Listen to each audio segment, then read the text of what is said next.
문제가 해결되는 길, 문제가 해결되는 길이라는 제목으로 하나님의 말씀 증거하도록 하겠습니다. 말라기서의 주제는 영적 침체입니다. 다시 우리가 살아나는 길을 보여주고 있습니다.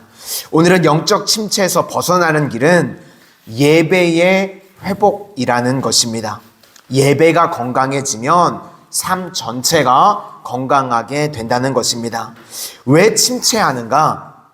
예배가 병들었기 때문에 그렇다는 것입니다.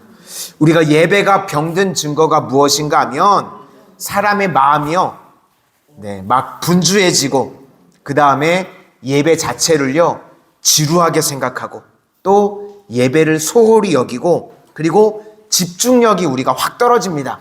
그래서 예배의 침체는 또 영적 침체로 연결이 된다는 것입니다.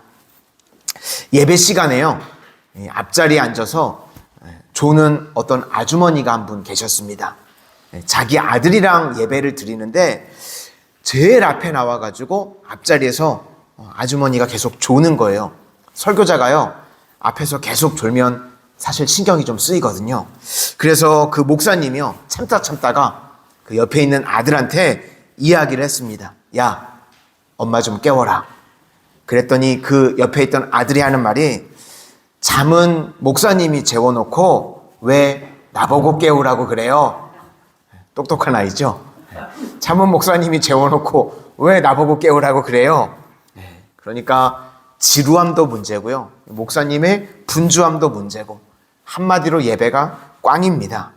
그래서 저는요, 주일날도 우리 성도님들 주무셔도 뭐라고 안 그래요. 그렇죠? 제가 재워놓고 누구한테 깨우라고 그러지 않습니다. 그렇죠? 우리가 건강한 예배라고 하는 것은요, 사모함이 있어야 됩니다. 예배에 대한 사모함, 또 하나님을 만나는 것에 대한 기다림이 있고요. 그럼 예배 가운데 마음이 열리게 되고 집중력이 있게 된다는 것입니다. 그래서 예배 가운데요, 하나님을 체험하게 되고 죽었던 영혼들이요 살아나는 은혜의 역사가 임하게 된다는 것입니다. 그래서 우리가 예배가 회복이 되면요, 실은 우리 인생에 많은 문제들이 있는데요, 그 문제들이 하나씩 풀려지고 해결되게 된다는 것입니다. 오늘 예배의 문제를요 이렇게 이야기를 합니다. 하나님을 가볍게 여기는 태도가 우리의 문제라는 것입니다. 첫 번째는 태도의 문제라는 겁니다. 너는 나를 공경함이 어디 있느냐? 그러니까 하나님에 대한 존중이 전혀 없다는 겁니다. 그러니까 삶의 문제 가운데 다 무너지게 되더라. 우리도 예배를 드릴 때요, 하나님에 대한 경외심이 없으면요 그것이 문제가 되는 것입니다. 우리 성도님들 어렸을 때 시소 다 보셨죠? 시소를 타면 무게가 무거운 쪽으로 기울게 됩니다. 그렇죠? 그런데 우리 인생을 보면 하나님은 가볍고 오히려 내가 무겁고 세상의 가치가 더 무거울 때가 있습니다. 그것을 뭐라고 그러는가? 하나님을 멸시했다. 하나님보다 다른 걸 더 중히 여기고 더 무겁게 여기는 겁니다. 우리 성도는요, 무게 중심이 어디에 있어야 되는가? 그 어떤 것을 얹어 놓는다고 할지라도요, 하나님보다 무거운 게 있어서는 안 되는 것입니다.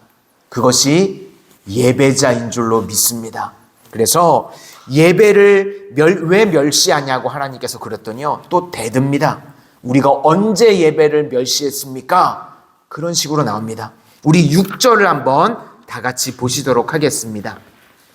6절입니다. 시작. 내 이름을 멸시하는 제사장들아, 나 만군의 여호와가 너희에게 이르기를, 아들은 그 아버지를, 종은 그 주인을 공경하나니 내가 아버지일진데 나를 공경함이 어디 있느냐? 내가 주인일진데 나를 두려워함이 어디 있느냐 하나, 너희는 이르기를 우리가 어떻게 주의 이름을 멸시하였나이까 하는도다. 그러니까 태도에 문제가 있다는 것입니다. 이 태도의 문제는요, 결국은 행동의 문제로 옮겨가게 된다는 겁니다.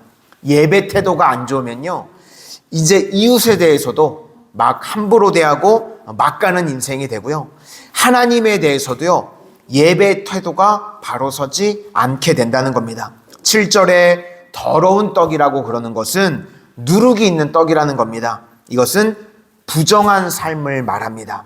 우리 삶이 부정하다는 겁니다. 그래서 겉으로 뭘 가지고 오기는 하는데 부정한 삶에서 가지고 오는 것, 속임수, 거짓말, 착취, 이렇게 삶의 더러움이 어떻게 내게 예배가 될 수 있겠느냐라고 주님께서 말씀하시는 겁니다.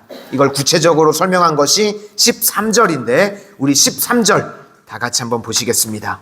시작. 만군의 여호와가 이르노라. 너희가 또 말하기를 이 일이 얼마나 번거로운가 하며 코웃음을 치고 훔친 물건과 저는 것, 병든 것을 가져왔느니라. 너희가 이같이 봉헌물을 가져오니 내가 그것을 너희 손에서 받겠느냐. 이는 여호와의 말이니라.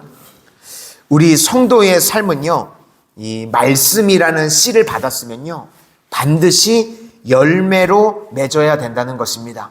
이렇게 말씀을 받으면 이제 우리 삶 속에서 해야 될 일이 무엇인가? 열매 맺는 일인데, 열매 맺는 방법은요, 우리가 죽는 겁니다. 요한복음 12장 24절 말씀에 한 알의 밀이 땅에 떨어져 죽지 아니하면 한 알 그대로 있고 죽으면 많은 열매를 맺느니라. 그러니까 말씀을 받고 나서 우리가 그 다음에 할 일이 무엇인가? 죽는 겁니다. 자기를 부인하고 자기 십자가를 지고 나를 따를 것이다. 씨는 죽을 때 100배의 결실을 맺게 되는 것입니다. 그래서 우리가 교회에서 와서 말씀을 받죠. 씨를 받는 겁니다. 그리고 이제 세상에 나가죠. 그럼 세상에 나가서 뭘 하는가? 죽는 겁니다. 죽는 것이 무엇인가? 희생하고 손해보고 섬기는 겁니다. 그러면 하나님께서 우리를 통해서 100배의 결실을 맺게 하신다는 것입니다. 이웃에 대해서요, 그와 같은 삶을 살아가실 수 있기를 바랍니다. 또 하나는 하나님을 우습게 여기는 것입니다. 하나님께 가장 좋은 것을 드리는 것, 이것이 예배의 회복이라는 것입니다. 이웃에 대해서는 우리가 죽어야 되고 하나님께는 가장 좋은 것을 드리는 겁니다. 그런데 이들이 어땠는가 하면 눈먼 희생 제물을 바칩니다. 쓰다 남은 거, 저는 거, 병든 거, 그러니까 뭐 버리기도 그렇고 어디 처리하기도 그렇고 그런 거 교회에 가져와 가지고 이거 하나님께 드립니다. 이런 식으로 가져왔다는 겁니다. 우리 8절, 마지막으로 8절 한번 보시도록 하겠습니다. 시작. 만군의 여호와가 이르노라. 너희가 눈먼 희생제물을 바치는 것이 어찌 악하지 아니하며 저는 것, 병든 것을 드리는 것이 어찌 악하지 아니하냐. 이제 그것을 너희 총독에게 드려보라. 그가 너를 기뻐하겠으며 너를 받아주겠느냐. 세상에 임금이나 총독한테도요, 그런 쓰다 남은 거 어디 처리하지 못할 거 갖다 주면요, 세상 사람들도 좋아하지 않습니다.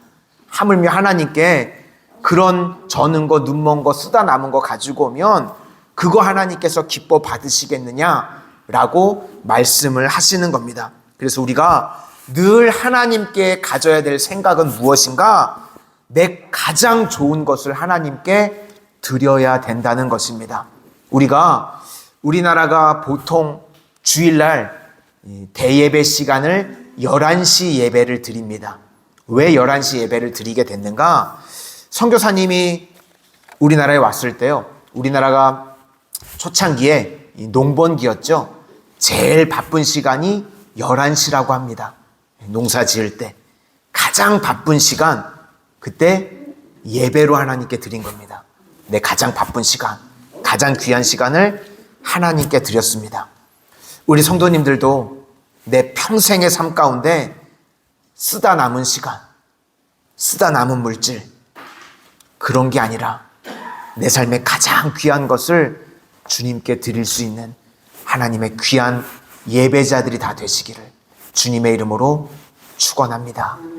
기도하겠습니다. 은혜의 주님, 저희들의 삶에 진실로 예배가 회복되어지기를 원합니다.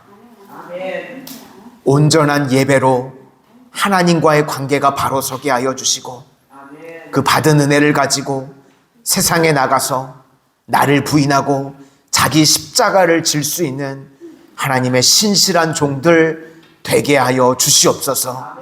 그렇게 영적 문제가 해결됨으로 말미암아 우리 인생의 모든 문제들도 풀려지고 해결되어지는 은혜를 체험하는 하나님의 신실한 백성들 다 되게 하여 주시옵소서. 예수님 이름으로 기도드립니다. 아멘.